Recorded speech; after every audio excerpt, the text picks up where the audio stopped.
Assalamualaikum warahmatullahi wabarakatuh. Waalaikumsalam warahmatullahi wabarakatuh.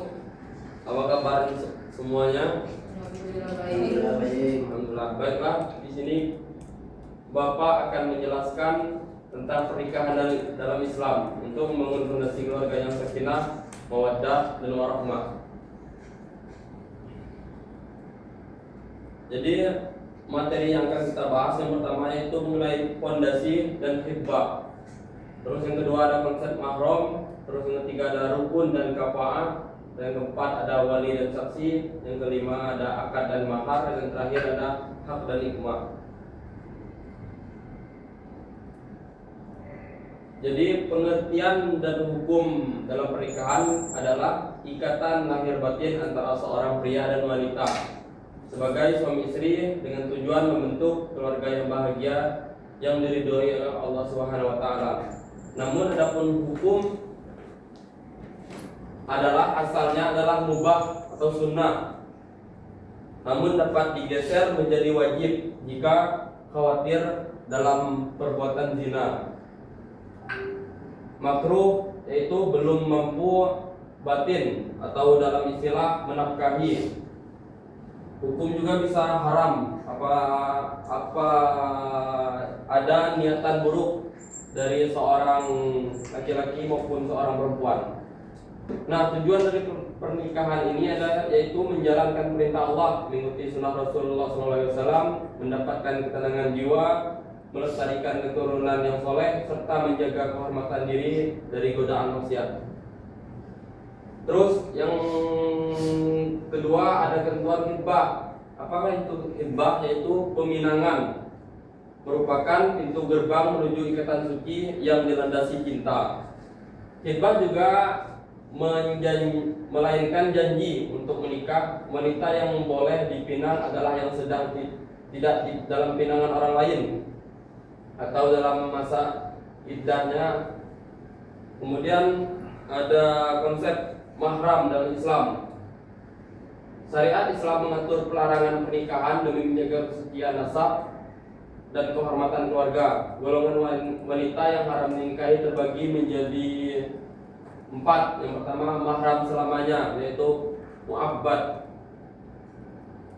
Faktor penyebabnya adalah hubungan nasab atau kerabatan.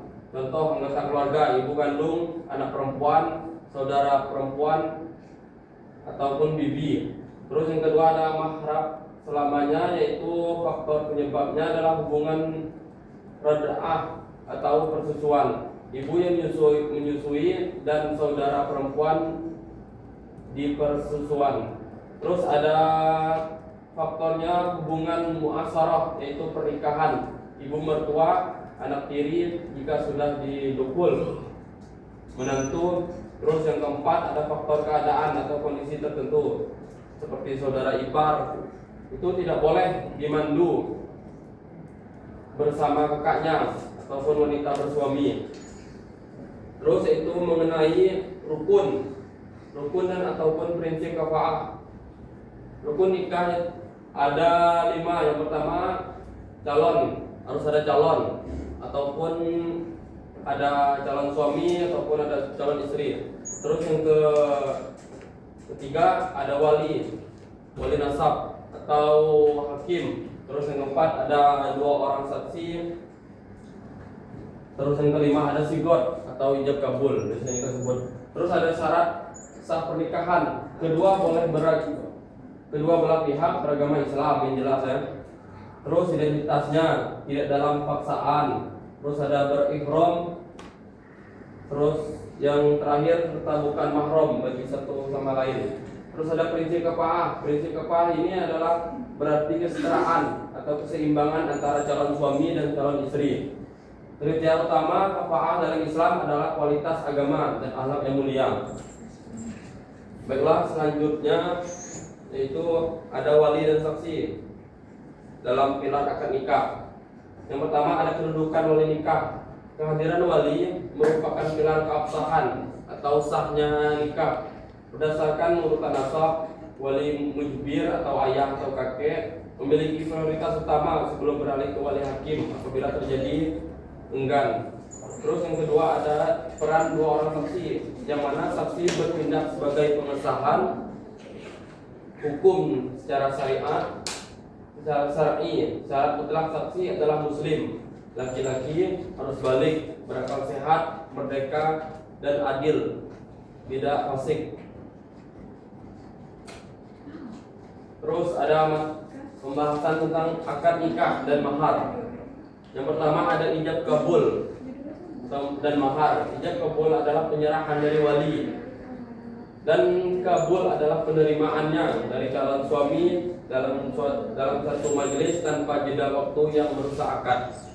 Terus mahar itu berupa mas kawin, adalah pemberian wajib dari suami kepada istri, tidak ada batasan minimal atau maksimal. Prinsipnya adalah memudahkan, tidak memberatkan calon suami. Ini yang banyak terjadi di lingkungan sekitar ya. Terus ada pernikahan terlarang, pernikahan yang dilarang dan dianggap tidak sah dalam syariat Islam. Yang pertama ada nikah mut'ah, yaitu pernikahan kontrak dengan jangka waktu tertentu. Terus ada nikah sighar, yaitu pernikahan silang tanpa mahar sebagai tertentu. Terus ada nikah muhalil, yaitu rekayasa untuk menghalalkan mantan istri talak 3. Terus ada nikah dalam iddah, merupakan menikah dalam sebelum masa iddahnya usai. Nah, yang terakhir itu adalah hak dan kewajiban pasangan suami istri. Yang pertama ada hak kewajiban bersama, yaitu saling menjaga amanah, menjaga kehormatan, serta melihara cinta dan mendidik anak-anak dalam naungan mereka. Terus ada kewajiban suami, yaitu memberikan atau menafkahi lahir, pangan, papan, sandang, serta batin, mendidik ilmu agama, serta memperlakukan istri dengan baik. Terus yang terakhir ada kewajiban istri, yaitu menaati suami dalam kebaikan, menjaga kehormatan diri dan harta suami, serta mengelola rumah tangga dengan bijak. Jadi hikmah agung dalam pernikahan ini dan diantara dan tertera dalam surah Al-Rum ayat 21, dan diantara tanda-tanda kebesarannya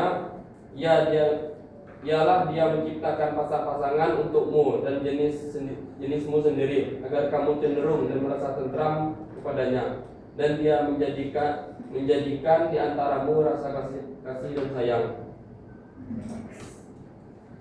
Baiklah, terima kasih. Mungkin cukup sekian pembahasan kita hari ini.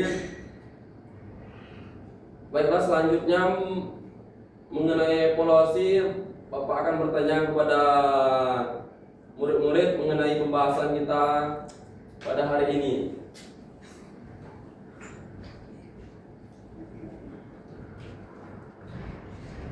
Baiklah, untuk saudari Ica, Bapak ingin mengevaluasi pembahasan kita hari ini mengenai apakah yang saudari Ica ketahui tentang pengertian pernikahan dalam Islam.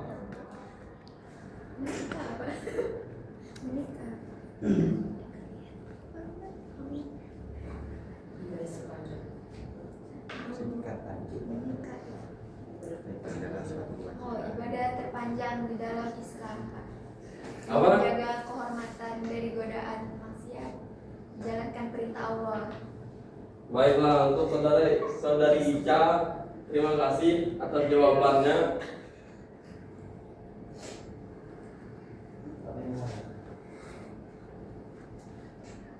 Baiklah, selanjutnya Bapak akan bertanya kepada saudari Elma Kiara mengenai rukun, sebutkan rukun dalam pernikahan. Ada 5, Pak. Ya. Yang pertama itu harus ada calon suami, harus ada calon istri, harus ada wali atau nasab. Yang keempat itu 2 orang saksi adil. Yang terakhir itu sihat atau ijab dan kabul. Baiklah, terima kasih atas jawaban yang telah diberikan oleh Saudari Elma.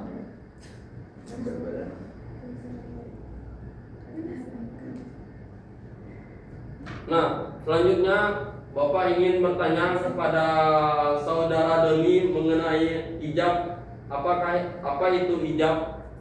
Ijab kabul dan mahar.